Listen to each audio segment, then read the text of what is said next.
Anna Miller, the girl who'd been my shadow for the last 10 years, suddenly told me she was done with me. I laughed and asked if she was playing hard to get. She just shook her head, her eyes unervingly calm. Jake, I'm tired. I didn't think much of it at the time. Not until I found her journal, the one she'd forgotten to lock, and saw 10 years of my name filling its pages. The last entry was just one sentence. If I could go back 10 years, I would make sure we never lived next door to each other. When I swear I was just being clumsy, I shouldn't have knocked over that old locked wooden box on her desk when my mom asked me to take some strawberries over to Anna's place. The lock broke on impact. The lid popped open, revealing a thick journal inside, its cover worn soft at the edges. Somehow, I found myself crouching down to pick it up. The journal had fallen open on the floor. It was covered front to back in my name. Jake looked so good playing basketball today. Jake talked to Sarah from the sophomore class again. Not happy. Jake. My brain buzzed. It felt like I'd been struck by lightning. Anna Miller liked me? The girl who'd followed me around for more than a decade, bringing me coffee, helping with my homework, taking the fall for me? The girl who was always just there? The one I'd never really looked at? She had a secret crush on me. I stayed crouched on the floor, my fingers trembling slightly as I turned page after page. From middle school to high school, and now into college. Her handwriting evolved from a childish scrawl to neat cursive. Her mood shifted from giddy excitement to silence. It was like watching a silent, black and white movie of a decade I never knew existed. I finally reached the most recent entry. It was dated last week. There's only one line. The ink pressed so hard it grooved the paper. If I could go back 10 years, I would make sure we never lived next door to each other. My heart seized a sudden, painful clench to the sound of a key in the lock. I scrambled, shoving the journal back into the box and kicking under the desk. I had just straightened up, pretending to be studying a movie poster on her wall when Anna walked in. She froze when she saw me. Her face was a blank mask. What are you doing here? My mom asked me to bring you some strawberries. I pointed to the bag of aggressively red fruit on her desk. My voice sounded raspy. Oh, thanks. She dropped her backpack, her tone as flat as if she were talking to a delivery guy. Before, she would have lit up, rushing over to ask about my day if I was tired. But now, she just walked around me and started tidying the clothes on her bed, not even bothering to give me a second glance. The change was jarring. It was like being used as sunshine and suddenly being thrown into a walk-in freezer. I couldn't take it. I thought about the text she'd sent a week ago, out of the blue, saying we shouldn't talk anymore. I'd been in the middle of a game with my teammates and had just replied with a... She never explained. I hadn't taken it seriously. I figured it was just one of her moods, or maybe what her mom called playing hard to get. Anna, I said. She didn't turn around, just kept folding a shirt. Yeah, that text from last week. About breaking things off. I licked my dry lips. Were you serious? She paused, and she turned and looked at me. Her gaze was perfectly still, like the surface of a deep lake, without a single ripple. Jake, I'm tired. So rest. What's all this about breaking things off? I tried to lighten the weird tension with a joke. You've thrown fits before. You're always fine after a couple of days. She shook her head. This time is different. I'm just done trying to like you. She said it so quietly, but it hit me like a sledgehammer. The shock from the journal, now layered with her own words, left me completely stunned. You, like me. The words tumbled out before I could stop them, tinged with a sense of absurdity I hadn't even realized I felt. Anna suddenly smiled. It wasn't the shy, happy smile she used to give me. This one was tinged with mockery and exhaustion. Does it matter now? No, I was at a loss for words. My mind was a tangled mess. I wanted to ask her why she'd never told me. I wanted to ask how long she'd felt this way. Was it really 10 years, like the journal said? I wanted to ask why she'd suddenly stopped. What did I do wrong? The questions piled up in my throat, but I couldn't voice a single one, because I realized I probably didn't have the right to ask. She walked to her desk and saw the broken box. Her eyes instantly turned cold. Did you touch my things? My gut twisted. I knocked it over by accident. The lock is broken, she said, her voice laced with ice as she picked it up. I'll buy you a new one, I said quickly. Don't bother. She cut me off, shoving the box into the back of a drawer. I was going to throw everything in and out anyway. She was going to throw out That journal, filled with a decade of my life seen through her eyes. She would just untoss it. A nameless anger flared inside me. I couldn't tell if it was fury or something else. Anna, what the hell is your problem? I raised my voice. You like me. You don't like me. Are you messing with me? She looked up, meeting my eyes directly. Her gaze was terrifyingly calm. Jake, do you remember last Wednesday? My birthday. I froze. Last Wednesday. I think I forgot. I had team practice that day, then went out for drinks with the guys afterward. It had completely slipped my mind. You forgot, she finished for me, her tone flat. You didn't even send a happy birthday text. I called you, but you didn't answer. Then you sent a text. Said you were busy, you'd talk later. And then you never did. I opened my mouth to explain, but I had nothing to say. The practice was real. The drinking was real. Forgetting her birthday was even more real. That's it. I ran a hand through my hair in frustration. It's just a birthday. I can make it up to you, can't I? What do you want? I'll buy it for you right now. She looked at me, and the last flicker of light in her eyes died out. See, Jake? That's you. That's always you. You think you can just make up for everything. But some things, once you miss them, they're just missed. She picked up the bag of strawberries and pushed it back into my hands. Take these back. I don't really want them. And from now on, please stay out of my business. Close the door on your way out. With that, she turned her back on me and went back to packing a suitcase. Her silhouette was thin but radiated a sense of finality. I stood there, holding the heavy bag of strawberries. I couldn't go, but I couldn't stay. My chest felt tight, constricted. For the first time, I realized that this back, the one I'd been looking at my whole life, could feel so completely foreign. I think I really screwed something up, something important. I walked home in a daze, and as calm, empty eyes replaying in my head. And her words, I'm tired. I threw myself onto the couch and pulled out my phone, instinctively opening my message history with her. I scrolled up. It was mostly her. Jake, it's going to be cold tomorrow. Wear a jacket. Jake, I left a bagel for you on your desk. Jake, want to walk home together tonight? Jake, how do you do this problem? Attached was a blurry photo of a calculus textbook. My replies were always short. Okay, got it, busy, or I just didn't reply at all. I never thought anything of it. She wanted a text. I was too lazy to reply. It seemed normal. But now, staring at the screen full of green message bubbles from her, punctuated by my sparse, dismissive white ones, it stung my eyes. I tapped on her Instagram profile. A blank page. User not found. She blocked me. Or deleted me? My heart stuttered again. I opened Venmo and tried to send her $1. A notification popped up. This user cannot receive payments from you. She really deleted me. Damn it. A hot rage shot through me. I jumped up from the couch, ready to storm next door and demand an explanation. An explanation for what? I didn't know. I just felt this suffocating pressure in my chest. I pulled open my front door and saw her mom, Mrs. Miller, standing there, her hand raised to ring the doorbell. Jake, just the person I was looking for. She didn't look happy. Did you and Anna have a fight? I stood frozen in the doorway, embarrassed. You could say that. That girl. She came home and locked herself in her room, crying. Won't tell me what's wrong. Mrs. Miller sighed. You two grew up together. Can't you talk things out? Anna's always been so good to you. You should be the one to give in a little. She was crying? Anna was crying? The same Anna who had been so calm, so resolute in front of me, was hiding in her room, crying? The anger I felt was instantly replaced by something far more complicated. It was heavy and gritty like wet sand. Mrs. Miller, I didn't know what to say. Was I supposed to tell her that we were fighting because I forgot her daughter's birthday and she decided she was done liking me? The words wouldn't come out. It sounded so childish. All right. Well, it's normal for young people to argue. Mrs. Miller waved her hand dismissively. Listen, Anna is leaving for an internship in Chicago tomorrow. Her train is at 7 in the morning. Help me see her off, will you? She has a lot of luggage. It's a good chance for you to apologize, smooth things over. An internship? She never said anything to me. She just finalized it a few days ago. The school recommended it. A great opportunity. Mrs. Miller paused. She didn't tell you. I shook my head, my throat tight.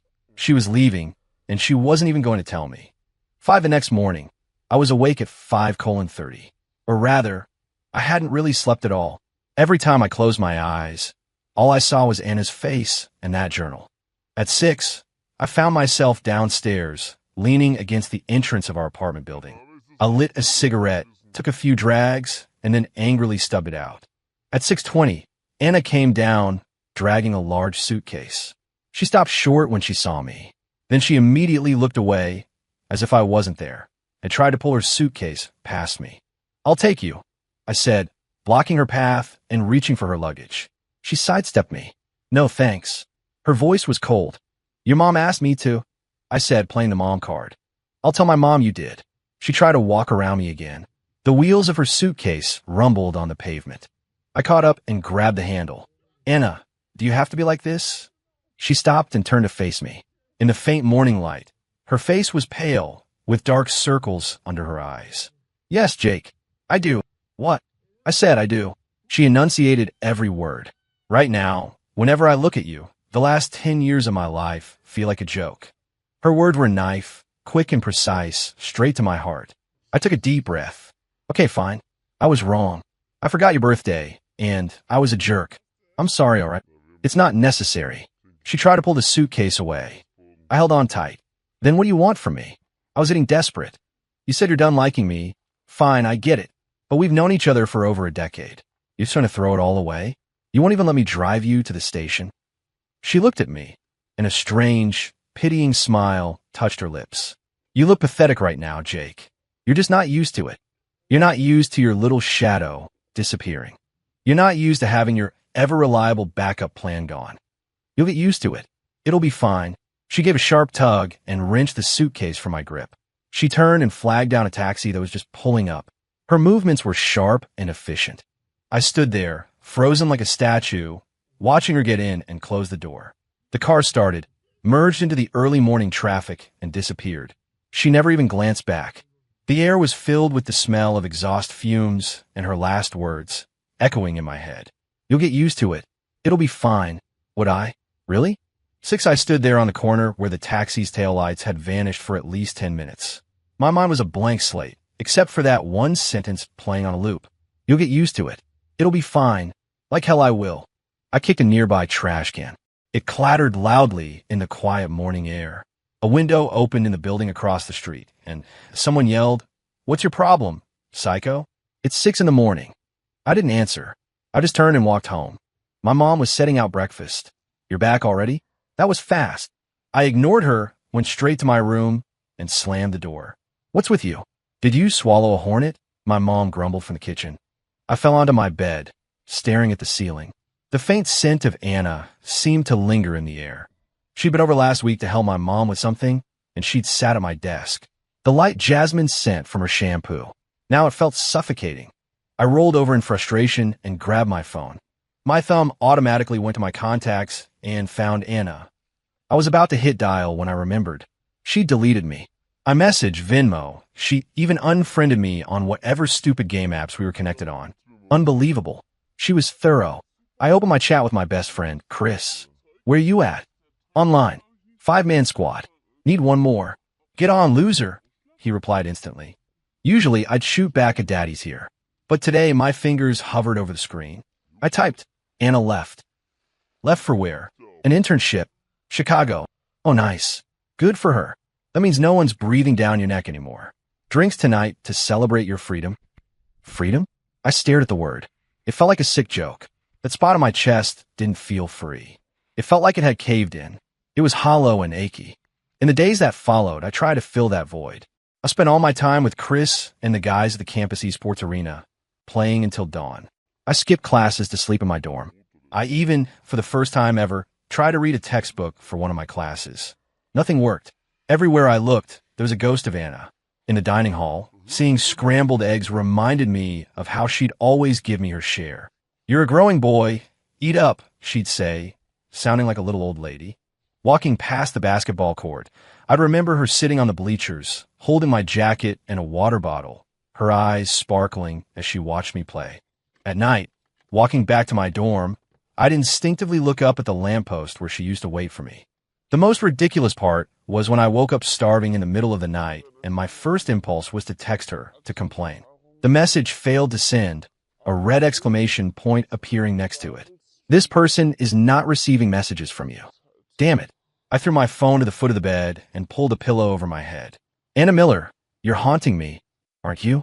About a week later, a package arrived for me. It wasn't something I ordered. The recipient was me, but the sender was Anna. It was a small, light cardboard box. I tore it open. Inside were a few ticket stubs, movie tickets, an amusement park pass, and a train ticket to Chicago. All expired. Underneath the tickets was a simple, hand-braided red string bracelet. It was a little faded, but still intact.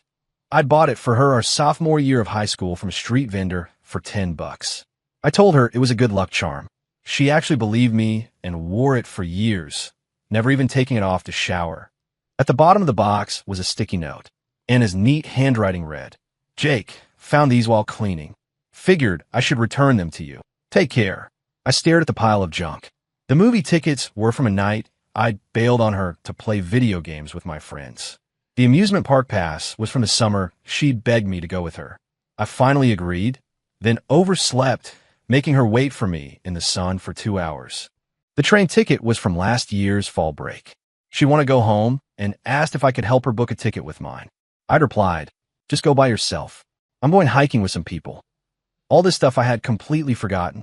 She had kept every single piece of it, and now she was sending it all back to me like she was throwing out the trash, including that stupid bracelet I'd conned her with, the one she treasured. Take care. To hell with take care. I grabbed the box, wanting to smash it against the wall, but my hand froze midair. In the end, I just shoved it into the bottom drawer of my desk. Out of sight, out of mind. Life went on, bland and tasteless. I tried to get used to a life without Anna. To get used to no one reminding me it would be cold tomorrow. To get used to remembering my own keys. To get used to ordering my own food when I was hungry. To get used to buying my own water after a game. It didn't seem like a big deal. The world kept spinning. I kept eating, until one day during a pickup game, we got into it with some guys from another department. Things got heated, and a guy with a buzz cut shoved me hard, muttering something under his breath. Normally, Chris would have been the first to jump in, but he'd been sick that day. My temper flared, and I grabbed the guy's collar. We were seconds away from a full-blown fight. A crowd had gathered to watch, but no one was stepping in. In that moment, I suddenly remembered a time in our senior year of high school. A similar fight on the court, and Anna, who was barely bigger than a basketball herself, had run out and stood in front of me, yelling at the older guys, "Don't you touch him." Her voice was shaking, but she stood her ground. They all laughed at her, calling her Jake's little wifey. She cried for days after that. At the time, I was embarrassed, thinking she was just making a scene. Now, there was no one to stand in front of me. It was just me. Eventually, a campus advisor showed up and dragged us all to his office for a lecture. It was nothing, and we all got off with a warning. But walking out of that office as the cool evening breeze hit me, I felt a profound sense of pointlessness. So what if I'd won the fight? So what if I'd lost? None of it seemed to matter anymore. Another 2 weeks passed. My mom called me, her voice frantic. "Jake, Mrs. Miller is in the hospital." My heart dropped. What happened? Acute appendicitis. She just got out of surgery. I can't get away from work. Can you go check on her for me? Anna's there all by herself. She must be exhausted. Anna was back. My pulse quickened. When did she get back? This morning. Poor kid. She must have been so scared. My mom sighed. "Go on, head over. City General, 7th floor. Bring some fruit." I hung up and stood there for a moment. Then I rushed to the bathroom and splashed cold water on my face. The guy in the mirror looked like a mess, his hair wild, his eyes lost. "I'm just going to see her, Mom. That's all." I told myself that over and over. I bought a fruit basket and a bouquet of flowers at the hospital gift shop. I lingered outside the elevator for a while before finally heading up to the 7th floor. I found a room number. The door was slightly ajar. Through the crack, I saw Mrs. Miller first, propped up against some pillows. She was pale, but looked okay. And then I saw Anna. Her back was to me. She was sitting by the bed, patiently helping her mom sip water from a cup with a straw. She looked even thinner than the last time I'd seen her, the bones in her shoulders sharp and prominent. She was wearing a simple gray sweater, her hair pulled back in a low ponytail, loose strands curling at her neck. Her profile looked weary, but her movements were gentle. I was about to knock when I heard Mrs. Miller speak. "Anna, sweetie, Thank you for coming back. I feel so bad. Did this mess up your internship? Anna shook her head, her voice soft. Mom, don't say that. I can always find another job. I only have one mom. Have you heard from Jake lately? Anna's hand paused for a fraction of a second. No. Oh, you too. Mrs. Miller sighed. That boy, he's just clueless. He's got a good heart, though. Mom. Anna cut her off. Her voice was still quiet, but it held an undeniable firmness. Let's not talk about him. Right now, I just want to take care of you, find a new job, and live my life. Nothing else matters. My hand, which had been resting on the doorknob, slowly pulled back. That phrase, nothing else matters, was like a bucket of ice water, extinguishing whatever faint, nameless hope had sparked within me. I stood there in the hallway, trapped. The fruit basket and flowers in my hands suddenly felt impossibly heavy. In the end, I didn't go in. I left the basket and flowers at the nurse's station and asked them to deliver them to the patient in room 709. I basically fled. I didn't feel like I could breathe properly until I was outside the hospital entrance, the cold wind hitting my face. My phone buzzed. It was Chris. Jake, board game night, we're one short. You in? There's girls. I stared at the message, motionless. All I could see was Anna's tired but determined profile. The way she said, nothing else matters. I slowly typed my reply. Can't. Something came up. I shoved my phone back in my pocket and started walking with no destination in mind. For the first time, the city I'd lived in for over 20 years felt unfamiliar. For the first time, I realized how empty, how unervingly quiet life was without Anna by my side. I was supposed to be getting used to it, but it wasn't fine at all. It was worse. The night I ran from the hospital, I had a dream. I dreamed of the summer of our senior year. Anna was standing under the old oak tree by the school gate, waiting for me. The sun made her white dress glow. I rode up on my bike, slamming on the brakes at the last second, splashing puddle water all over her. She didn't get mad. She just smiled, her eyes crinkling, and handed me an ice-cold Coke. Jake, hurry up, we're going to be late. As I reached for it, the scene shattered. The tree withered, the dress faded, and the smile vanished from her face. She just stood there, looking at me quietly, and said, Jake, I'm tired. Then she turned and walked away. No matter how fast I ran, I couldn't catch her. I woke up with a jolt, drenched in sweat. The sky outside was still a murky gray. My heart was pounding so hard I could feel in my throat. I fumbled for my phone on the nightstand, the cold light illuminating my face. On a strange impulse, I opened the search bar. I typed in Chicago internship and added the name of her university. I knew it was pathetic, stalkerish, but I couldn't stop myself. 14 Chris said I'd been like a ghost lately, completely out of it. I'd zone out during basketball, choke on my food at dinner. Even my gaming skills, my one pride and joy, had gone to hell. Dude, something's wrong with you, he said, slinging an arm around my neck. Heartbroken. I push him off. Shut up. Don't even try to deny it. It's about Anna, isn't it? He clicked his tongue. You know, you're a real piece of work. When she was orbiting around you, you wouldn't give her the time of day. Now that she's gone, you look like you've lost your soul. I didn't argue, because he was right. Why don't you just apologize? Like for real this time, Chris suggested. I did. Didn't work? I mumbled, thinking of her expression at the train station. That was different. That was you just going through the motions. This time, you actually know you messed up, right? I was silent. Dude, girls are easy. Just buy her something nice. Say a few sweet things. Something nice? I thought about the pile of junk she'd returned to me, and that faded red bracelet. 15, I didn't expect to see her again so soon. It was at the convenience store at the end of our block. She was wearing baggy sweatpants and a t-shirt, her hair twisted up in a messy bun. She was standing in front of the produce section, choosing fruit. Her profile was calm under the fluorescent lights. My feet stopped moving. My heart skipped a beat. For a second, I thought I was hallucinating again. She must have felt my gaze because she looked up. The moment our eyes met, she flinched slightly. Then her expression smoothed over into that same polite, distant mask. She gave me a tiny, almost imperceptible nod, a silent acknowledgement, and went back to inspecting an apple. That feeling of being treated like a complete stranger hurt more than if she had yelled at me. I stood there, paralyzed, not knowing whether to approach or leave. Finally, I forced myself to walk over. How's How's your mom doing? She's better, discharged and resting at home, she said without looking up. That's good. An awkward silence fell between us, filled only by the soft thud of apples being placed in a bag. I went to the hospital that day. I managed to choke out. I know. The nurse told me. Thanks for the fruit and flowers. Her tone was so polite, it was insulting. Anna, my voice was getting hoarse. Can we please just... No. She cut me off cleanly. She finally picked an apple and turned to me. Jake, my life is pretty peaceful right now. I don't want any more drama, especially not if it involves you. She took her apple to the register to pay. She left me standing there alone in the aisle, like a complete idiot. 16 after that night, something in me finally clicked. I deleted my games. I started going to class. I didn't understand most of it, but at least I was there. I even got a part-time job tutoring a middle schooler in math. Chris's jaw nearly hit the floor. Holy crap, Jake, what happened to you? Are you actually trying to be a decent human being now? I ignored him. I didn't know what I was doing either. Maybe I just didn't want to be the version of Jake that made Anna feel like her past was a joke. The semester flew by.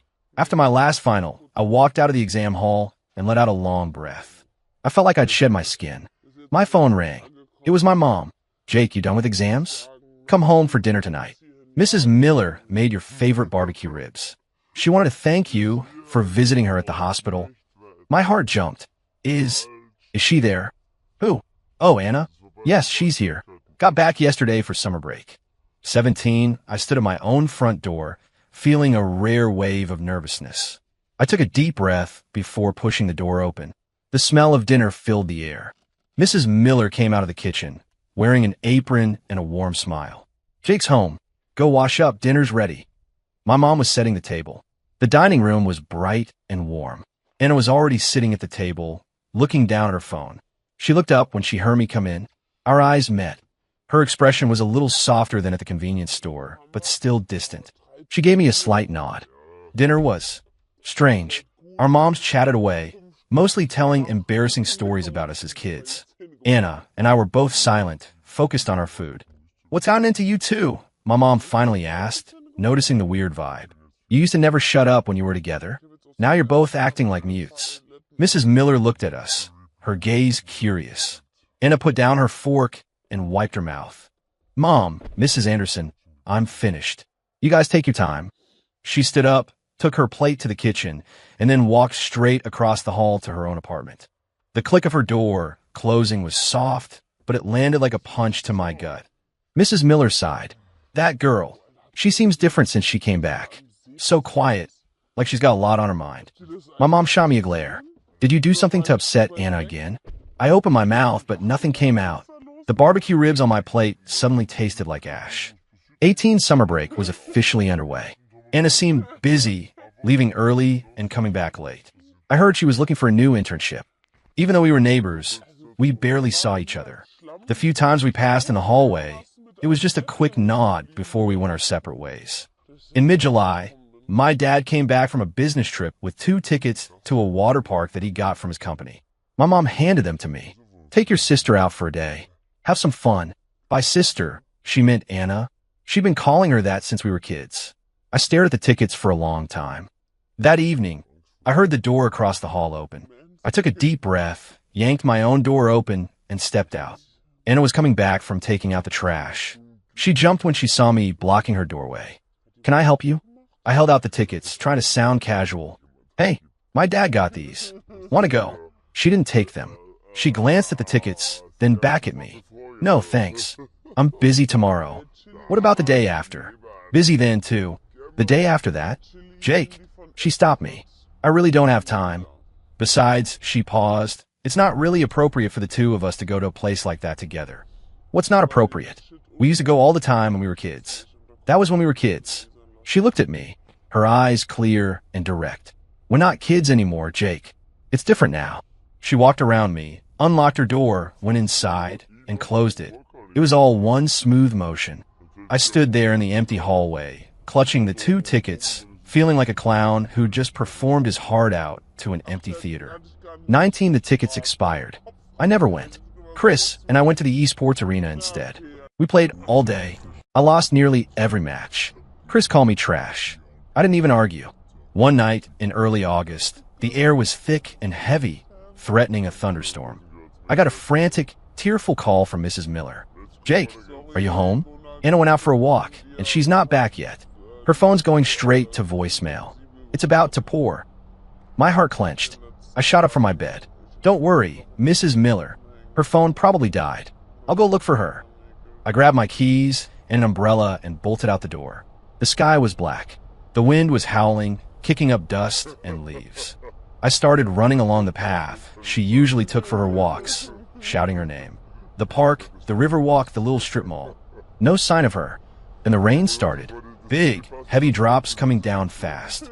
I opened the umbrella, but it was useless. My jeans were soaked in seconds. Finally, I found her on a deserted little street behind our old middle school. She was huddled under the awning of a closed newsstand, hugging her knees, curled into a tight ball. The dim streetlight cast a weak glow, and I could see her shoulders shaking. I ran over, holding the umbrella over her head. "Anna." She looked up. Her face was streaked with what could have been rain or tears. Her eyes were red. She seemed startled to see me, then immediately turned her head away. "What are you doing here? Your mom is worried sick. Why aren't you answering your phone?" She pulled out her phone and pressed the power button. The screen stayed black. "It's dead." Her voice was thick. Looking at her, soaked and miserable, I felt a surge of anger, anxiety, and a strange, aching tenderness. "It's pouring rain. You couldn't find somewhere better to wait out? What are you doing squatting here?" "I twisted my ankle," she mumbled, her voice laced with a childish vulnerability. I finally noticed she was clutching her right ankle. I knelt to take a look. She instinctively tried to pull her foot away. "Don't move." I held her ankle gently. I could feel it was already swelling through her sock. I looked up at her. Rain dripped from the ends of her hair. Her face was pale, her lips slightly blue. In that moment, all the stupid posturing, the distance, the not appropriate bullshit, it all vanished. There was only one thought in my head. I had to get her out of there. I pushed the umbrella into her hand. Then I turned my back to her and crouched down. "Get on." She didn't move. "Hurry up," I barked. "Do you want to freeze to death?" After a moment's hesitation, she slowly climbed onto my back. She was so light, much lighter than I'd imagined. Through our soaked clothes, I could feel her warmth and a slight tremor running through her body. I stood up, shifting her weight, then grabbed the umbrella and held it over both of us. We started for home. The rain was relentless, the wind trying to rip the umbrella from my hand. I angled it to shield her as much as possible, my own back quickly becoming drenched. The street was empty. The only sounds were the drumming of the rain and our breathing. She was quiet on my back. Her hair brushed against my neck. Then I felt something warm drip onto my collar.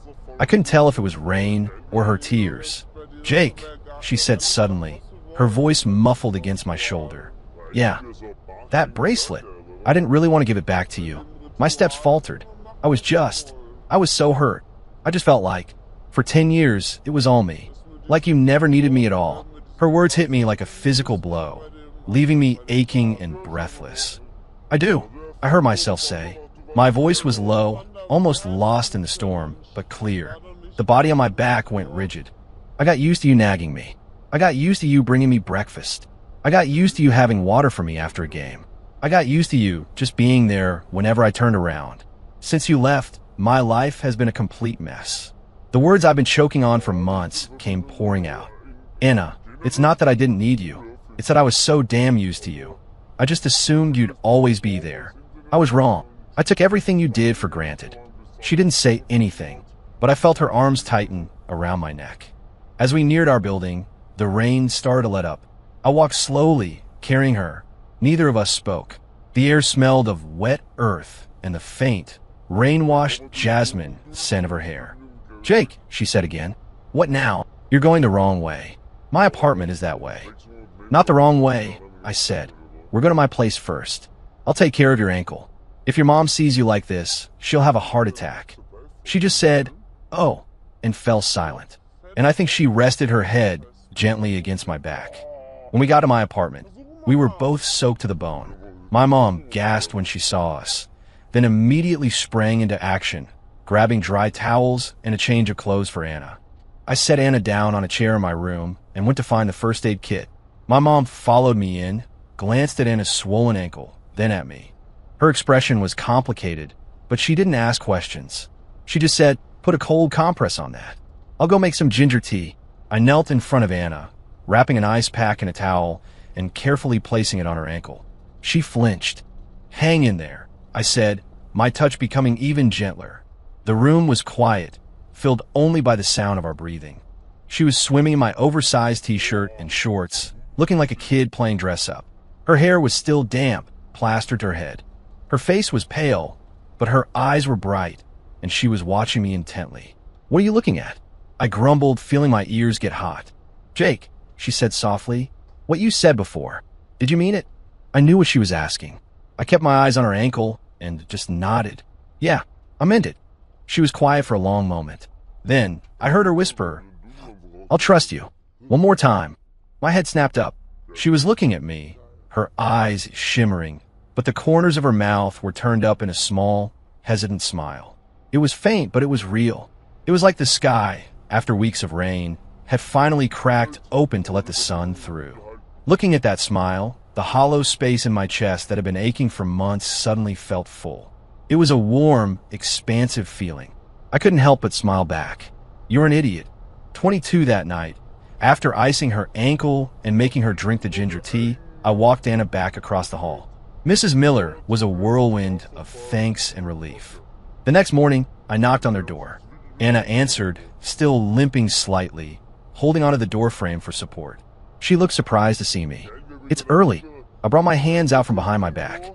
In them was a small, new jewelry box. "For you." She took it and opened it. Inside was a delicate silver chain with a tiny crescent moon charm. "What's this?"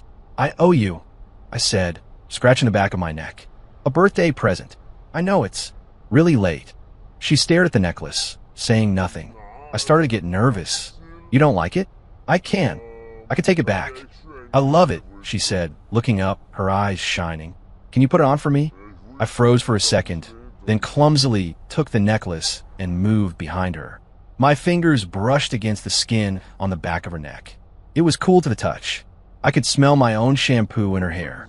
I fastened the clasp. She turned around, touching the small moon charm at her throat, a real smile spreading across her face. "How does it look?" "Perfect," I said, "prettier than the actual moon." "Jake." "Yeah. I'm hungry. What do you want?" "Those bagels from the place you used to get for me." "Wait here. I will get them." I turned and ran down the stairs, my steps so light I felt like I could fly. The summer morning air was cool and fresh against my face.